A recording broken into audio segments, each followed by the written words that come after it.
Coba bayangkan, ikan bandeng diproses, dagingnya diolah, kemudian tulangnya dibuang. Tapi siapa sangka, tulang ikan yang dianggap limbah itu tersimpan potensi yang luar biasa. Namun masih banyak di antara kita yang belum bisa memanfaatkan potensi luar biasa itu dengan baik, sehingga membuat Indonesia menghasilkan ribuan juta ton limbah tulang ikan setiap tahunnya. Di saat yang sama, ketergantungan kita terhadap impor bahan pangan sangatlah tinggi. Salah satunya adalah impor gandum. Sedangkan Indonesia sendiri memiliki alternatif lain, yaitu sorghum yang lebih kaya gizi, tinggi serat, dan rendah akan kekeringan. Dua potensi ini, tulang ikan dan sorghum, merupakan sebuah potensi yang inovatif. Kolaborasi ini akan menjadi langkah kecil menuju hilirisasi pangan lokal yang berkelanjutan. Kami dari tim Lumera Hadir membawa solusi inovatif berbasis kearifan lokal dan keberlanjutan. Selamat datang di perjalanan dari kolaborasi sektor perikanan dan pertanian menjadi masa depan pangan Indonesia yang cerah. Indonesia menghasilkan lebih dari 5 juta ton ikan per tahun. Namun 20 hingga 30% bagian tubuh ikan belum dimanfaatkan secara optimal. Salah satu contohnya ada di Kabupaten Gresik, Jawa Timur yang merupakan sentra budidaya ikan bandeng dengan produksi mencapai 39.545 ton. Padahal limbah tulang ikan mengandung kalsium hingga 1.150 mg per 100 gram. Di sisi lain, sorghum sebagai bahan pangan lokal kaya serat dan bebas gluten sebenarnya memiliki potensi untuk berkembang. Namun pemanfaatannya masih minim karena kurangnya inovasi produk lokal dan juga karena masih kalah saing dengan tepung terigu impor. Padahal sorghum adalah alternatif sehat mengganti olahan seperti olahan. Dengan bangga kami memperkenalkan Bang Cookies, bandeng sorghum cookies, camilan sehat kaya kalsium dan bernutrisi tinggi yang lahir dari semangat hilirisasi pangan lokal. Di mana tulang ikan bandeng yang biasanya terbuang kami proses menjadi bahan bernilai tinggi. Sementara sorghum, salah satu tanaman yang tahan di berbagai kondisi iklim, juga kami manfaatkan demi mendukung industrialisasi pertanian berkelanjutan. Bang Cookies sendiri memiliki nilai tambah dari limbah menjadi makanan fungsional yang tak hanya sehat dan lezat tetapi juga berpihak kepada keberlanjutan. Dalam mengembangkan Bang Cookies, kami terlebih dahulu melihat siapa konsumennya dan bagaimana perilakunya.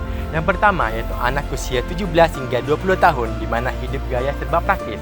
Kemudian aktif belajar bersosial media sehingga membutuhkan cemilan-cemilan untuk bisa menemani beraktivitasnya. Yang kedua adalah orang dewasa usia 23 tahun hingga 60 tahun di mana dengan kesibukan bekerjanya sehingga perlu memperhatikan aspek gizi, aspek keberlanjutan dari makanannya.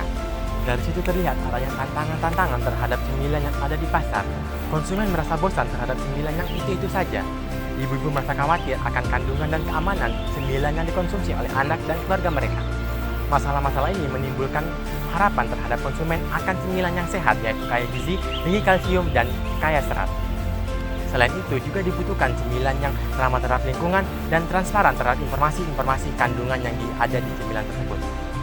Kami memulai awal proses dari pemberdayaan terhadap petani lokal dan juga nelayan atau perikanan, di mana limbah tulang ikan kami olah dan proses menjadi sebuah tepung, lalu kami kombinasikan dengan tepung sorghum itu sendiri. Ini adalah bentuk hilirisasi dari bahan baku mentah menjadi produk yang bernilai ekonomi tinggi. Di sisi lain, Bang Cookies sendiri juga mengadopsi teknologi yang sederhana dan juga relevan terhadap UMKM. Pengelolaan dilakukan dengan metode pengeringan tulang, penumpungan, dan juga proses pemanggangan, di mana teknologi digunakan akan membuat lebih efisien tanpa mengorbankan kualitas dari produksi itu sendiri. Selain itu, Bang Cookies sendiri juga menerapkan digitalisasi dengan memanfaatkan e-commerce sebagai bahan pemasaran dan juga QR Code, di mana QR Code sendiri berfungsi untuk memudahkan konsumen karena QR Code berisi tentang website resmi dari Bang Cookies, kontak person, marketplace yang bisa dituju, feedback dari pelanggan, dan juga informasi-informasi penting dari Bang Cookies itu sendiri. Kami menggunakan bisnis model Canvas sebagai acuan strategis untuk menjalankan, mengevaluasi, dan memastikan keberlanjutan bisnis Bang Cookies. Pendapatan utama Bang Cookies sendiri berasal dari penjualan langsung, baik secara offline maupun secara online. Secara offline, Bang Cookies akan didistribusikan melalui berbagai toko, seperti toko oleh-oleh, minimarket ataupun supermarket, berbagai event seperti bazar, serta kantin kantor. Sedangkan melalui online, Bang Cookies akan memanfaatkan e-commerce seperti Shopee ataupun Tokopedia, serta website resmi dari Bang Cookies seperti Instagram, Facebook, dan juga TikTok. Strategi harga yang digunakan Bang Cookies adalah value-based pricing, di mana kami mempertimbangkan nilai gizi dan juga keunikan bahan lokal, tetapi tetap kompetitif dan juga terjangkau. Dalam pemasaran, Bang Cookies memanfaatkan konten visual menarik, seperti konten mengenai manfaat dan keunggulan Bang Cookies sebagai bentuk hilirisasi. Bang Cookies juga akan berkolaborasi dan bekerja sama dengan berbagai influencer dan komunitas kesehatan untuk memperluas jangkauan pasar. Selain itu, Bank Kukis juga akan melakukan interaksi aktif dengan konsumen yang dapat dilakukan melalui polling ataupun survei online untuk membaca tren dan preferensi pasar. Tidak hanya itu, Bank Kukis juga akan memberikan berbagai program loyalitas seperti voucher, potongan harga, dan juga paket bundling untuk lebih menarik minat konsumen. Untuk memastikan keberlanjutan dan daya saing produk, kami melakukan analisis pestel, yakni yang pertama adalah politik. Bank Kukis sejalan dengan program hilirisasi dan penguatan UMKM lokal yang dirancang oleh pemerintah. Yang kedua, ekonomi, di mana produk ini menjawab kebutuhan alternatif akan naiknya harga tepung impor. Yang ketiga ada sosial, di mana kebutuhan masyarakat akan makanan sehat, alami, dan bebas gluten terus meningkat. Yang keempat, teknologi, di mana produk ini menggunakan alat pengolah yang modern dan juga menggunakan QR Code yang interaktif. Yang kelima adalah lingkungan.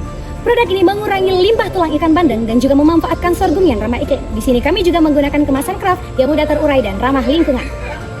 Dan yang terakhir adalah legal, di mana ke depan Bank Kukis akan diarahkan untuk memenuhi standar perizinan seperti sertifikasi halal, izin PRRT, dan juga sertifikasi keamanan lainnya untuk mendukung komersial produk. Di awal kami mengeluarkan modal sebesar 75.722.000, di mana itu semua berisikan biaya peralatan, biaya operasional di tahun pertama. Seluruhnya bersumber dari biaya modal pribadi. Selanjutnya kami melakukan analisis, yaitu analisis MVP dan IRR. Dan MVP-nya sendiri sebesar 100.450 sekian, dan IRR-nya mencapai 38%, di mana itu merupakan investasi yang layak. Nah, arus kas sendiri menunjukkan hal yang positif, di mana tahun kelima mencapai lebih dari 540 juta. Untuk payback periodnya diperkirakan hanya 2 tahun saja, artinya seluruh modal akan kembali di 2 tahun pertama. Dengan struktur keuangan yang jelas dan proyeksi pertumbuhan yang stabil, maka Bank Kukis adalah bisnis yang layak untuk dilanjutkan. Bank Kukis memiliki potensi yang sangat besar untuk terus dikembangkan. Dari sisi produk, kami merancang diversifikasi rasa seperti coklat, pandan, dan juga rempah-rempah lokal. Kami juga menjajaki olahan baru seperti granola sehat dan juga snack bar bernutrisi tinggi. Untuk skalabilitas wilayah, model bisnis Bank Kukis siap direplikasi ke daerah penghasil bandeng lain seperti Lamongan, Pati, Indramayu, dan juga Makassar. Kemudian untuk budidaya sorghum, ini juga dilakukan ke beberapa wilayah yang potensial seperti Nusa Tenggara Timur, kemudian Madura, dan juga Sulawesi Selatan. Dari sisi kemitraan, Bank Kukis juga membuka kolaborasi dengan Koperasi Nelayan, kemudian kelompok tani sorghum, kemudian BUMDes, dan juga UKM pengolah pangan lokal guna untuk memperkuat rantai pasok. Ke depan, Bank Kukis juga berpeluang besar untuk masuk ke dalam pasar ekspor sebagai camilan sehat berbasis pangan lokal yang inovatif. Bank Kukis bukan hanya sekedar camilan biasa, tapi wujud hilirisasi lokal yang mengolah tulang ikan bandeng dan sorghum menjadi produk bernilai tinggi. Bank Kukis ini sejalan dengan Asta Cita Presiden dan Wakil Presiden nomor 5. Lebih dari itu, Bank Kukis juga mendukung tujuan pembangunan berkelanjutan, seperti SDGs poin kedua, poin ketiga, dan poin ke-12. Kami percaya bahwa masa depan pangan Indonesia berada di tangan generasi inovatif seperti kita. Maka dari itu, mari kita dukung untuk lahirnya inovasi lokal yang mendorong hilirisasi, industrialisasi, dan kemandirian pangan Indonesia. Bank Kukis mendorong hilirisasi, menyatukan gizi dan inovasi.